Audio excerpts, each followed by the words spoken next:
Hey, I thought I'd wear the hat today that I wore to Kamala Harris's convention in Chicago. It didn't work. And that I wear for Indivisible, which is a fabulous group. They're doing something. Today I want to tell you a fairy tale. It happens to be a horror story, so hold your hats and don't get scared. Once upon a time, there was a land in which people were not perfect, but they took care of one another. They argued over the policies of how to take care of one another. They followed the rules. They had the laws. They had a group of justices that decided when there was a dispute who was right, who was wrong. They made some real big boo-boos, bombing things and doing things they shouldn't do. But all in all, they tried to be good, or most of them. Some of them, there's always a crook or two. But they were basically, they followed the moral codes of the day. And they were helping the poor, and they started a Peace Corps, and they did some really good things. They took care of people overseas. They made public housing. They made sure people didn't starve by having Social Security, stuff like that. And then they were invaded by an army of barbarians.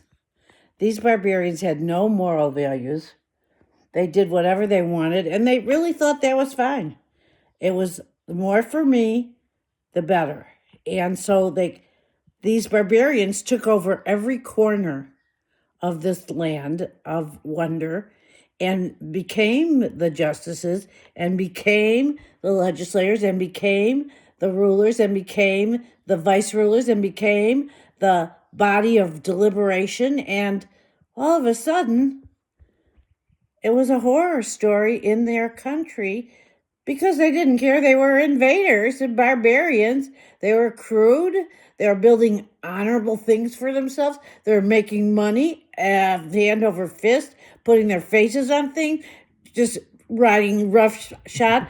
But they convinced the people who thought, well, maybe these people have a good idea.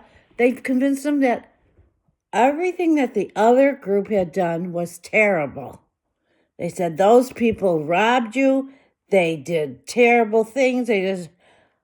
But the horror of this story is that these people were rapists, killers, hated anyone that didn't look like them, and manipulated everything around them and made people think, oh, they gaslighted. In other words, they gaslighted. So, at the end of the story, I don't know. What do you think? You write the end of this story, my dears. You write it.